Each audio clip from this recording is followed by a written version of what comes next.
renungan malam Ye shall receive power atau engkau akan menerima kuasa oleh Ellen G. White tanggal 21 Juni tahun 2025. Mari kita berdoa. Bapa kami yang di sorga, Allah yang kami sembah melalui anak-Mu Yesus Kristus, pada malam ini kami datang menghampiri hadirat-Mu yang kudus, bersyukur dan berterima kasih oleh sebab penyertaan dan perlindungan Bapa bagi kami sepanjang hari Sabat hingga malam ini. Pada malam ini kami siap mendengarkan firman-Mu. Mohon kehadiran Roh Yesus Kristus dalam hidup kami, agar kami mengasihi satu sama lain seperti Bapa mengasihi kami melalui mengaruniakan anak-Mu Yesus Kristus bagi kami. Besertalah dengan kami sepanjang malam ini. Mohon ampuni kami atas dosa dan pelanggaran kami. Kami persembahkan doa ini di dalam nama Yesus, Tuhan dan Juru Selamat kami. Amin. Renungan malam hari ini akan dibacakan oleh Saudari Vivi Tambunan. Kepada Saudari Vivi, kami persilahkan. Selamat malam saudara-saudara sekalian. Judul renungan kita malam hari ini adalah Kasih, iklan terbaik untuk kebenaran. Ayat inti terdapat dalam Yohanes 13 ayat 35. Dengan demikian, semua orang akan tahu bahwa kamu adalah murid-muridku, yaitu jikalau kamu saling mengasihi.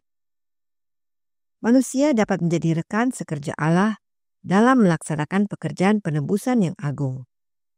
Allah mengizinkan setiap orang memiliki lingkup tindakannya sendiri, sementara Ia telah memberikan firman-Nya sebagai penuntun hidup.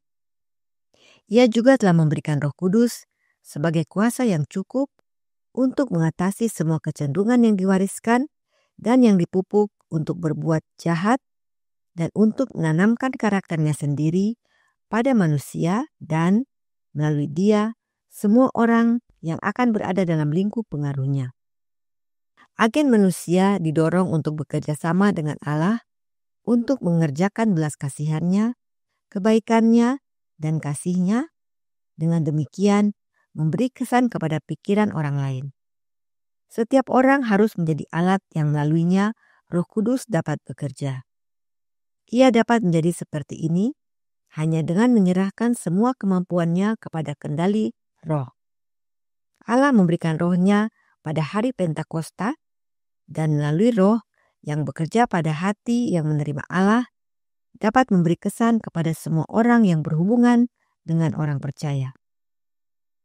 Melalui hubungan persahabatan dan keakraban kita dengan manusia seperti kita dapat memberikan pengaruh yang membangun. Mereka yang tergabung dalam harapan dan iman yang sama kepada Kristus Yesus dapat menjadi berkat bagi satu sama lain. Yesus berkata, "Kasihilah satu sama lain seperti aku telah mengasihi kamu." Yohanes 13 ayat 34. Kasih bukan sekedar dorongan hati, emosi yang sementara yang tergantung pada keadaan. Kasih adalah prinsip yang hidup, kekuatan yang kekal. Jiwa diberi makan oleh aliran kasih murni yang mengalir dari hati Kristus sebagai mata air yang tidak pernah gagal. Oh, betapa hati menjadi lebih bersemangat, betapa motivasinya dimuliakan, kasih sayangnya diperdalam melalui persatuan ini. Di bawah pendidikan dan disiplin Roh Kudus, anak-anak Allah saling mengasihi dengan sungguh-sungguh, tulus, tanpa dibuat-buat, tidak memihak dan tidak munafik. Yakobus 3 ayat 17. Dan ini karena hati mengasihi Yesus. Kasih sayang kita terhadap satu sama lain muncul dari hubungan kita yang sama dengan Allah. Kita adalah satu keluarga, kita saling mengasihi sebagaimana Dia mengasihi kita. Bila dibandingkan dengan kasih sayang yang sejati, disucikan, dan disiplin ini, kesopanan dunia yang dangkal, ungkapan persahabatan yang luap-luap tanpa makna, seperti sekam bagi gandum. Dikutip dari Ellen G. White, 1888 Materials, halaman 1508 dan 1509. Demikian bacaan renungan malam kita. Terima kasih. Tuhan Yesus memberkati. Terima kasih atas penata layanan Saudari Vivi. Tuhan Yesus memberkati. Kata kasih adalah kata yang sudah biasa kita dengar dan tidak asing lagi bagi kita. Hal kasih ini merupakan iklan bagi orang Kristen yang sering bahkan selalu ditampilkan di setiap acara kebaktian, perlawatan, kumpulan-kumpulan, dan lainnya. Namun, apakah kita mengerti makna kasih ini dalam praktek kehidupan sehari-hari? Sebagai orang Kristen yang menyebut diri sebagai umat-umat Allah, umat-umat yang sisa di akhir zaman ini, apakah kasih ini sudah menjadi kehidupan kita? Oleh sebab itu, kita perlu mempelajari firman Tuhan dengan sungguh-sungguh dan doa yang tekun. Mengapa kasih ini sangat penting bagi kita? Sebab kasih inilah yang akan tinggal tetap dalam kehidupan kita sampai di dunia baru yang indah yang kita rindukan. Tinggal bersama-sama dengan Allah Bapa dan Yesus Kristus anaknya. Sebab Allah adalah kasih. Alkitab berkata dalam 1 Yohanes 4 ayat 8. Barang siapa tidak mengasihi, ia tidak mengenal Allah. Sebab Allah adalah kasih. Kasih adalah alamiah Allah. Sebab kasih dalam ayat ini adalah kata benda. Rasul Yohanes tidak berkata Allah adalah pengasih. Pengasih itu adalah kata sifat. Meskipun kasih itu adalah sifat Allah atau karakter Allah, tetapi kalimat yang dinyatakan Allah itu adalah kasih. Alamiah Allah itu adalah kasih. Kasih itu bukan sekedar sifat Allah, tetapi itu adalah alamiah atau kodrat Allah. Lebih lanjut, tulisan Roh Nubuat berkata di dalam From Eternity Past, halaman 9, paragraf 1. Allah adalah kasih. Alamiahnya, hukumnya adalah kasih. Kasih selalu ada dan akan selalu ada. Setiap manifestasi kekuatan kreatif adalah ekspresi kasih yang tak terbatas. Sejarah konflik besar antara kebaikan dan kejahatan sejak pertama kali dimulai di sorga juga merupakan demonstrasi kasih Allah yang tidak pernah berubah. Sejak Adam dan Hawa berdosa, hubungan antara manusia dengan Allah terpisah atau putus. Sebagaimana tertulis di dalam Yesaya 59 ayat 2. Allah mengasihi manusia. Apa buktinya? Alkitab berkata di dalam ayat selanjutnya, 1 Yohanes 4 ayat 9. Dalam hal inilah kasih Allah dinyatakan di tengah-tengah kita, yaitu bahwa Allah telah mengutus anaknya yang tunggal ke dalam dunia supaya kita hidup olehnya. Allah Bapa tidak ingin manusia berdosa seperti kita ini untuk mati dalam dosa-dosa kita. Oleh sebab itu, Allah mengutus anaknya untuk menebus kita dari dosa dan pelanggaran kita. Ayat yang sudah terkenal di dalam Yohanes 3 ayat 16 berkata, karena begitu besar kasih Allah akan dunia ini, sehingga ia telah mengaruniakan anaknya yang tunggal, supaya setiap orang yang percaya kepadanya tidak binasa, melainkan beroleh hidup yang kekal. Kita mengerti bahwa alamiah Allah adalah kasih.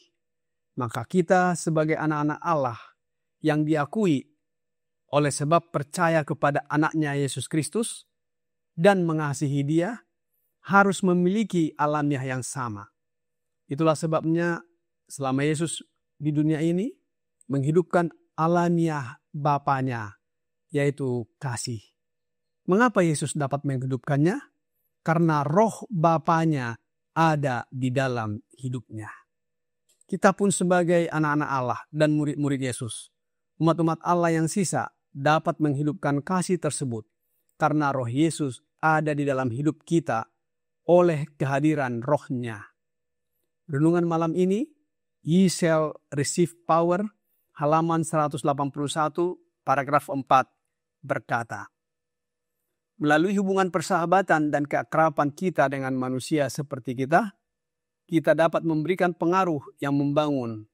Mereka yang tergabung dalam harapan dan iman yang sama kepada Kristus Yesus dapat menjadi berkat bagi satu sama lain. Yesus berkata, "Kasihilah satu sama lain seperti aku telah mengasihi kamu." Yohanes 13 ayat 34. Kasih bukan sekadar dorongan hati, emosi yang sementara, yang bergantung pada keadaan. Kasih adalah prinsip yang hidup, kekuatan yang kekal. Jiwa diberi makan oleh aliran kasih murni yang mengalir dari hati Kristus, sebagai mata air yang tidak pernah gagal. Dengan menghidupkan kasih ini, maka semua orang akan mengetahui bahwa kita adalah murid-muridnya, yaitu murid-murid Yesus. Sebagaimana ayat inti renungan malam ini di dalam Yohanes 13 ayat 35. Dengan demikian, semua orang akan tahu bahwa kamu adalah murid-muridku, yaitu jikalau kamu saling mengasihi. Setiap orang Kristen yang percaya kepada Yesus dan menerima rohnya, yaitu Roh Kudus, harus menjadi alat yang melaluinya roh itu dapat bekerja. Ia dapat menjadi seperti ini hanya dengan menyerahkan semua kemampuannya kepada kendali Roh Kudus. Melalui Roh Kudus yang bekerja pada hati yang menerima alamiah Allah, yaitu kasih, dapat memberi kesan kepada semua orang yang berhubungan dengan mereka. Mereka tidak berbuat jahat kepada saudara-saudaranya maupun sesama manusia. Rasul Paulus berkata dalam Roma 13 ayat 1 dan 1 Korintus 13 ayat 4. Kasih tidak berbuat jahat terhadap sesama manusia.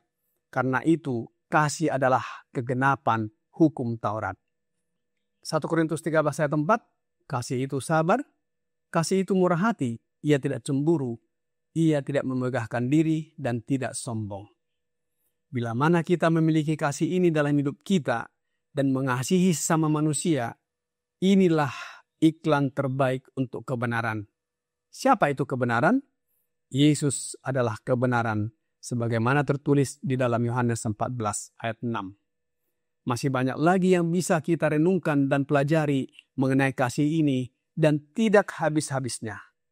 Namun Rasul Paulus berkata di dalam 1 Korintus 13 ayat 13, demikianlah tinggal ketiga hal ini, yaitu iman, pengharapan, dan kasih. Dan yang paling besar diantaranya ialah kasih. Selanjutnya, Rasul Paulus berkata di dalam 2 Korintus 3 ayat 2 dan 3 sebagai ayat penutup, berkata, kamu adalah surat pujian kami yang tertulis dalam hati kami dan yang dikenal dan yang dapat dibaca semua orang. Karena telah ternyata bahwa kamu adalah surat Kristus yang ditulis oleh pelayanan kami, ditulis bukan dengan tinta, tetapi dengan roh dari Allah yang hidup, bukan pada loh-loh batu, melainkan pada loh-loh daging, yaitu di dalam hati manusia. Kita bukan sekedar iklan untuk Yesus Kristus, juga sebagai surat Kristus yang dapat dibaca oleh semua orang. Kiranya renungan ini membawa pembaharuan dalam hidup kita. Mari kita berdoa. Bapa kami yang di sorga, kami bersyukur atas firman-Mu malam hari ini. Mohon karuniakan roh Yesus dalam hidup kami, sehingga dengan berdiamnya roh Yesus dalam hidup kami dipenuhi alamiah kasih dan menjadi iklan serta surat terbaik untuk dibaca semua orang, sehingga mereka mengenal Engkau, satu-satunya Allah yang benar, dan Yesus Kristus anak-Mu. Kami manusia yang banyak dosa dan pelanggaran. Kasihanilah kami ya Bapa. Mohon ampuni kami atas dosa pelanggaran yang kami perbuat. Kami persembahkan doa ini hanya melalui anak-Mu yang tunggal, Yesus Kristus, Tuhan penolong, penghibur perantara, dan juru selamat kami. Amin.